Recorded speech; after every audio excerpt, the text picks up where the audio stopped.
오늘의 말씀 욥기 15장 1절부터 16절 말씀. 하나님 아버지, 토요일 주말 아침 이 시간에도 주님의 은혜를 한 몸으로 접해 나갑니다. 이 시간에도 우리 모두에게 말씀을 통해 하나님의 음성을 들려주옵소서. 예수의 이름으로 기도합니다. 아멘. 할렐루야. 성경 성도 여러분, 오늘도 하나님의 은혜와 평강이 가득한 하루가 되시길 축복합니다. 오늘 우리에게 주시는 하나님의 말씀은 욥기 15장 1절에서 16절 말씀입니다. 15장부터 친구들과의 두 번째 논쟁이 시작됩니다. 대면 사람 엘리바스가 두 번째 논쟁의 첫 번째 주자로 나서죠. 엘리바스의 두 번째 말은 이전에 했던 첫 번째 발언보다 짧지만 훨씬 더 강력하게 욥을 질타하고 있습니다. 1절부터 3절, 대만 사람 엘리바스가 대답하여 이르되 지혜로운 자가 어찌 헛된 지식으로 대답하겠느냐? 어찌 동풍을 그의 복부에 채우겠느냐? 어찌 도움이 되지 아니하는 이야기, 무익한 말로 변론하겠느냐? 엘리바스는 수사 의문문을 통해 욥에게 지혜자의 자격에 대해 답변을 유도합니다. 지혜로운 자는 헛된 지식으로 답변해서는 안 됩니다. 지혜로운 자는 자신의 지식으로 어려움당한 사람들을 도와주고 누명에 쓰는 사람들을 변론함으로 그들에게 자유를 주어야 합니다. 그러나 헛된 지식은 유용하지 않으며 아무에게도 도움을 주지 못하는 지식일 뿐입니다. 엘리바스는 욥을 어리석은 자로 비난함과 동시에 자신은 그와 달리 지혜로운 자임을 암시합니다. 욥은 참된 지혜자인 자신의 말을 듣고 배워야 한다는 것입니다. 4절, 참으로 내가 하나님 경외하는 일을 그만두어 하나님 앞에 묵도하기를 그치게 하는구나. 엘리바스는 지혜로운 자가 어떤 사람인가를 언급한 후에 욥을 너라고 분명히 지칭하면서 허무한 바람과 같은 지식을 가진 자가 바로 욥이었음을 가리키고 있습니다. 참된 지식은 하나님을 경외하는 것인데 욥의 헛된 지식은 하나님을 경외하는 것을 그만두게 하고 하나님 앞에 묵도하는 것, 기도하는 것을 그치게 한다는 것입니다. 말과 행동을 통해 하나님을 멀리하게 하는 사람을 어찌 참된 지혜자라고 말할 수 있겠냐는 것이죠. 5절 6절, 내 죄악이 내 입을 가르치나니 내가 간사한 자의 혀를 좋아하는구나. 너를 정죄한 것은 내가 아니요 내 입이라. 내 입술이 내게 불리하게 증언하느니라. 엘리바스가 볼 때 욥은 다른 사람들에게 도움이 되는 지혜와 참된 말을 하는 것이 아니라 죄가 되는 것을 가르치며 간사한 자들의 말을 입에 올리기를 좋아합니다. 그렇기에 욥은 지혜자와는 거리가 멀다는 것입니다. 오히려 엘리바스가 볼 때 욥은 악인에 가까운 사람이라고 보는 것이 더 잘 어울릴 것입니다. 엘리바스는 욥을 죄인이라고 정죄하는 것은 자신의 말이나 친구들의 말이 아니라 바로 욥 자신의 입으로부터 나온 말임을 명확히 합니다. 7절 8절, 내가 제일 먼저 난 사람이냐? 산들이 있기 전에 내가 출생하였느냐? 하나님의 오묘하심을 내가 들었느냐? 지혜를 홀로 가졌느냐? 엘리바스는 욥이 제일 먼저 난 사람도 아니고 산들이 있기 전에 출생한 존재도 아니기에 특별한 지혜를 가지고 있지 않음을 말합니다. 엘리바스의 이 질문의 의미는 최초의 사람이 아니라면 입을 다물라 라는 말입니다. 왜냐하면 욥의 지혜라는 것은 오묘하지도 장관 세월 속에서 축적된 지식도 아니기 때문입니다.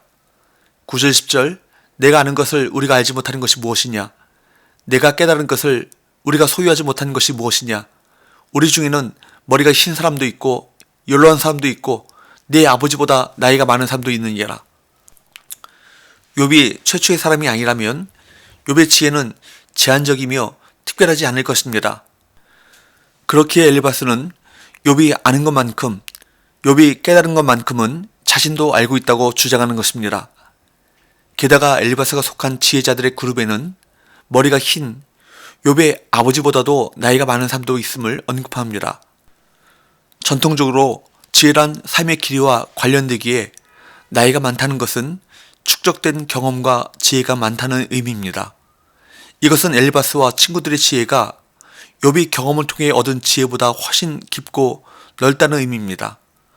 그런데도 욥이 자신들의 가르침을 들으려 하지 않고 얄팍한 그의 지혜를 최고로 생각하는 것이 스스로 어리석은 자임을 증명한다는 것입니다. 11절에서 13절 하나님의 위로와 은밀하게 하시는 말씀이 내게 작은 것이냐? 어찌하여 내 마음에 불만스러워하며 내 눈을 번뜩거리며 내 영이 하나님께 분노를 터뜨리며 내 입을 놀리느냐? 엘리바스는 욥의 어리석은 말과 행동을 하나님과 관련시킵니다. 그는 욥이 하나님의 위로와 은밀하게 하시는 말씀을 거부하고 오히려 불만 가득한 마음으로 하나님께 눈을 부릅뜨고 함부로 분노를 터뜨린다고 질타합니다. 엘리바스는 하나님의 대변자가 된 것처럼 하나님 편에 서서 욥에게 호통치고 있는 것이죠. 물론 욥이 하나님께 탄식하며 불만을 제기하는 것은 사실입니다. 그러나 그것은 고난당한 자의 호소이며 자신에게 관심을 가져달라는 요청입니다. 그런데 엘리바스의 발언은 욥이 자신과 친구들의 주장을 받아들이지 않은 것을 하나님의 이름으로 질타하는 것처럼 보입니다. 14절 사람이 어찌 깨끗하겠느냐? 여인에게서 난 자가 어찌 의롭겠느냐? 엘리바스는 다시 한번 보편적인 인간의 부정함과 죄악에 대해 언급합니다. 여인에게서 난 사람은 깨끗하지도 의롭지도 않다는 것입니다. 15절 16절 하나님은 거룩한 자들을 믿지 아니하시나니 하늘이라도 그가 보시기에 부정하거든 하물며 악을 저지르기를 물마심같이 하는 가증하고 부패한 사람을 용납하시겠느냐? 하나님은 거룩한 자들 심지어 하늘이라도 부정하다고 하시는 분인데 물 마시듯이 악을 저지르고 가증하고 부패한 사람은 제거할 여지가 없는 것입니다.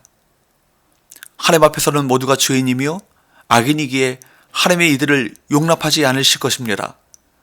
죄인인 인간이 하나님께 용서받기 위해서는 자신의 죄를 고백하고 용서를 구하는 길밖에 없습니다. 이에 엘리바스는 욥에게 자기 일을 주장하지 말고 자신의 죄를 알고 회개하라고 촉구합니다. 그의 말은 전적으로 옳습니다.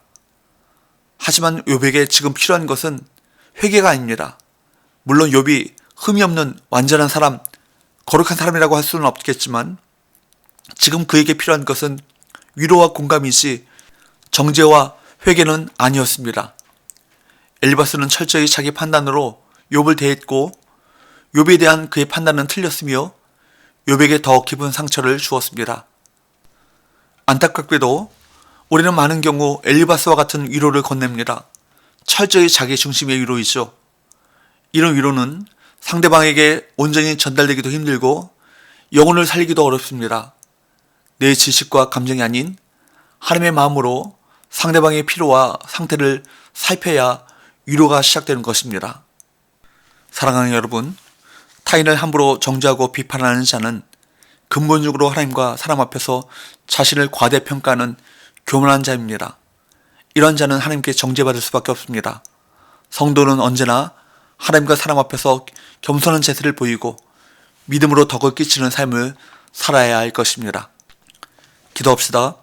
하나님 아버지, 저희에게 자기 의로 충만한 바리새인과 같은 교만을 버리고 남을 나보다 낮게 여기는 겸손을 주옵소서. 예수님 이름으로 기도합나이다. 아멘.